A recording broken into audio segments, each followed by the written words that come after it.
G'day barbecuers, here I am, day 50 in the bunker.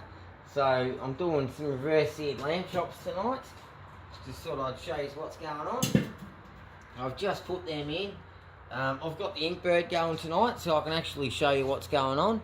That's my meat temp and pit temp. So as it's flashing up, obviously my pit temp's going down because I've got the hood off, but my meat temp's coming up. So I've got some smoked corn in there as well. I've got some products I picked up from the Aussie Smoke Bloke. So got Bob Hart's Aztec dust here and a bit of smoked sea salt from the Aussie Smoke Bloke. So cheers Matt, legend, for hooking me up. Got the lamb chops in the grill there. I'm going to reverse sear them, so I'll bring them up to a certain temp. I'll flip them halfway and then I'll sear them over the coals once I get these coals fired right up. So at the moment I'm just warming them up and I'm going to reverse my lamb and we'll get to searing shortly. Alright, cheers legends. I'll talk to you shortly when we get onto the sear. Back legends. Alright, so got to say I'm hugely impressed with this. You can see how quickly it updates from between the two probes and the meat temp and the pit temp. They're both constantly changing, so I'll quickly lift that lid off. You watch the pit temp go anyway.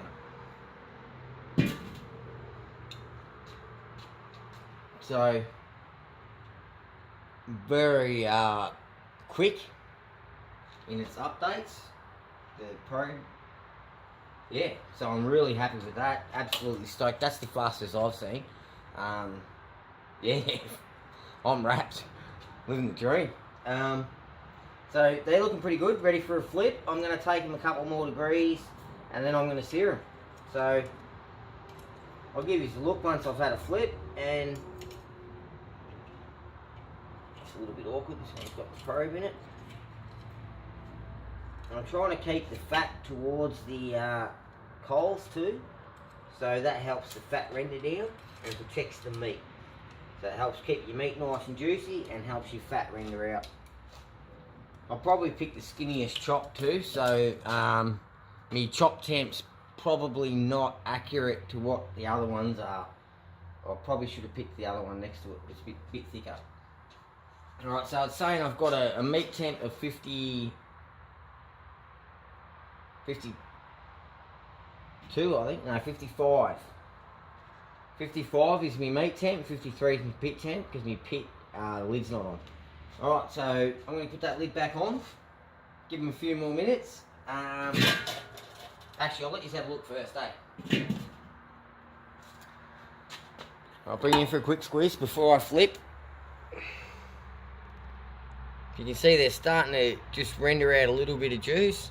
They're not really cooked yet. I'll get the tongs in there and I'll give them a squeeze so you can see what I mean. Well, they haven't really firmed up at all.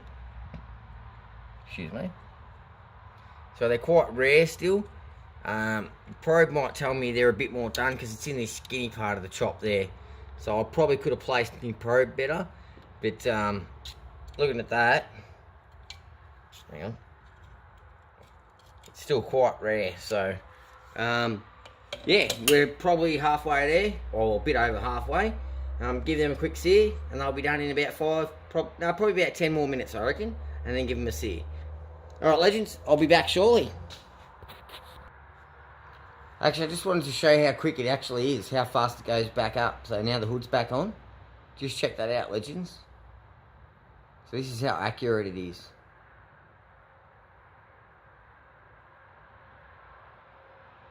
Every time it clicks over, she's gone up. 87, 90, 91, 93, 94. Oh no, that was 95, 97. It's hard to look at the camera. 98. So you know what I get. You know what I'm saying? Really, really good. Really fast.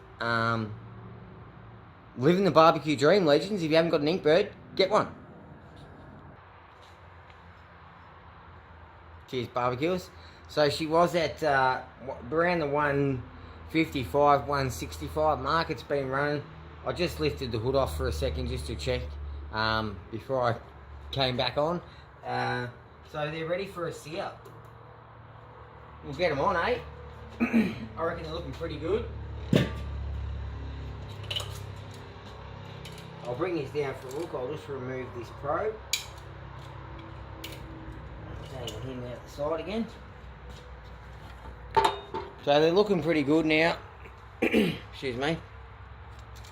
They've kind of juiced up on both sides, so that's ready for the sear. If you look at this one, the fat's really starting to render out there. Oh, sorry, I'm not pointing you in the right direction, but the fat's really starting to render out there. They're looking really good.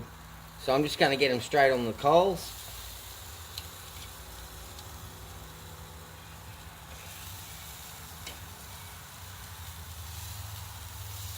I'm trying to keep that fat again towards the coals and protect the meat a little bit.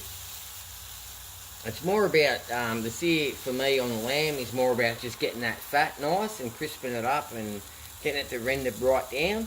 So, yeah, smoked corn's looking good.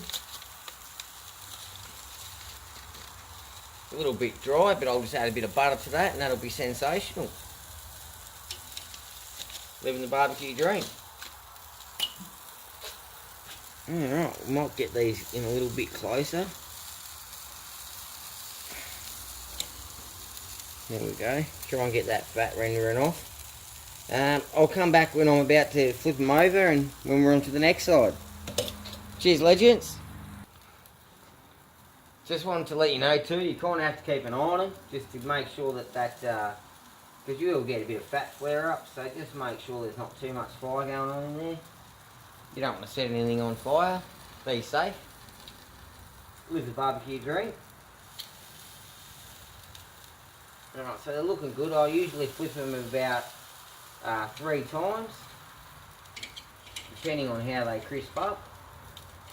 So I'll flip that over and then I'll finish it back on the other side just to re-warm the fat on the cold side. I'm bringing in on that.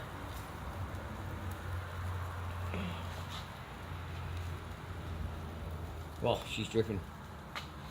I can't get a good camera angle. Sorry, legends. Alright, I'll get some better light and I'll give you a good close-up. They're coming along really well anyway, so... Back shortly.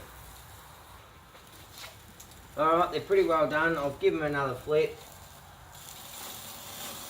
Whee. So this is the last flip. As you can see, any fat that's coming off there is just warming straight up. I'm not sure if you can see that, but that's the barbecue dream, legends. Down under. Cheers. So that's day 50. Lamb chops on the kettle. Reverse seared.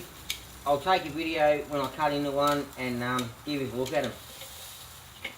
Oh, that's it. That's it for tonight. So smoked corn, reverse seared lamb chops, living the dream. Cheers, legends. Hope to help you out.